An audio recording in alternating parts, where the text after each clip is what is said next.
knew traveling with horses across the country would be an adventure, but what I didn't expect, just how much of that adventure would revolve around outrunning the weather.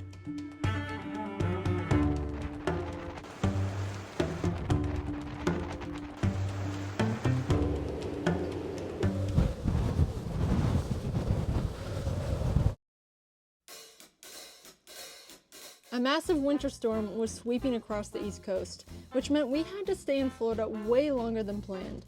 Colin was gone for a week, so my mom came to visit, and while she was here, I finally took Rock out for his first real ride in Florida. Good boy, Roo. Don't let him run you over.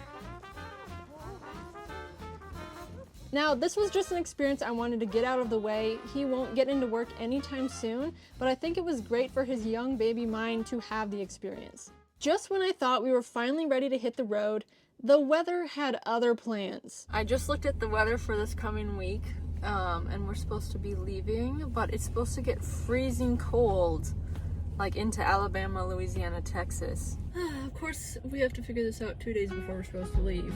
Our original route to Alabama got scrapped thanks to incoming storms and cold weather, forcing us to reroute to a new campground in Florida, one I'd never been to before. That change of plans ended up being a blessing in disguise. We landed at Shangri-La Campground, which was a beautiful setting where I got to focus on my riding. And that led to what was probably the scariest ride I've ever done, riding my horse across a land bridge that went over I-75 in Florida. So we are starting right here. We have a road crossing right here. This is a pretty busy road. Then it's about the same distance to this road that it is to the land bridge over I-75. Oh, the cars above scare him. Go. If you're under it, they're not gonna whiz past your eyes.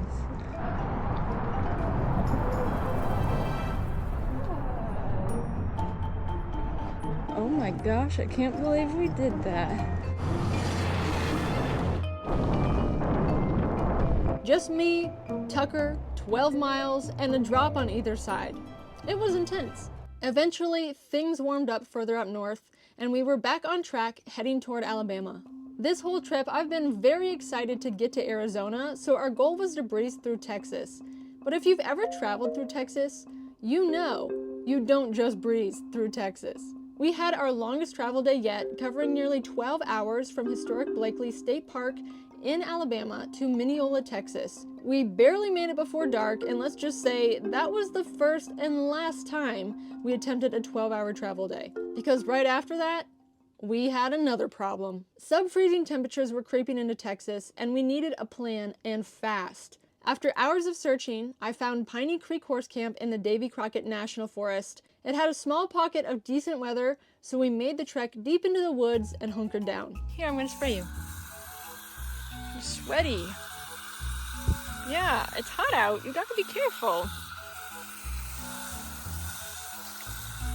Once the weather cleared, we started heading west. I had a park ranger tell me you can't go through Texas without seeing the hill country, so we added it to our route, and wow, am I glad we did. The footage does not do it justice. It just looks like I'm out in a big open field in a prairie, but it is beautiful out here. The fauna is really pretty. The hill country is something out of a Western movie. You have the East Coast vegetation giving way to the desert landscape, and there's beautiful, rugged hills everywhere you look. We rode through some of the most breathtaking and terrifying trails we'd ever seen. I decided to let Tucker have a breather because I forgot that he's just been riding flat land for the last 2 or 3 months, and so we're climbing up this mountain. He's breathing pretty hard. All right, this is our first big climb. Do you think you can go up that way? Oh, crap, ledge. Yucca plant. Ow. You got it. Oh my gosh.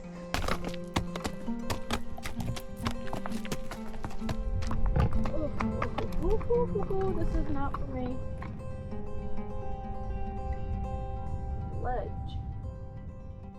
But no matter how hard we tried to outrun bad weather, It finally caught up with us. We're gonna have very strong winds, 40-mile-an-hour winds coming in, and it's gonna be extremely cold, like in the 20s. The horses are in the barn here. Unfortunately, they still will have that side open. We can't protect them from that way, but we will shut the barn doors. It's gonna get cold, so the waters are gonna freeze. We're gonna have to come out here and break the water. So we've moved our trailer so that it is facing into the wind instead of kind of broadside, because when it's broadside and it's really windy, it starts to rock the trailer. We have this large bin here. They said we could fill up with water and we can just come and break it and get the water out of it for the horses for the next few days.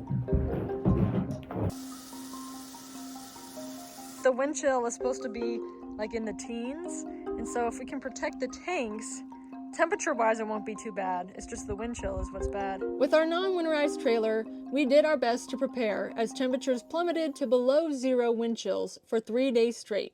Finally, the storm passed, the skies cleared, and we had a few beautiful sunny days before heading to our next stop, the desert.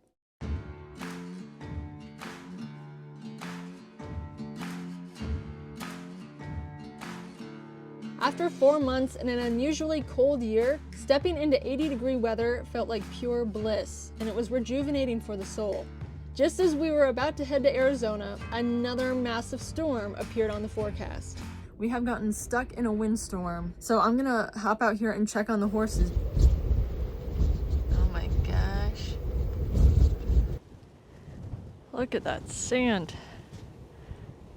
I got their fly masks on to keep sand out of their eyes, and I've put the hay kind of to where their butts would be against the wind. I don't think I've ever experienced wind like this. Okay, I'm gonna have to be careful opening this. Oh shoot! Oh. Colin came to the rescue.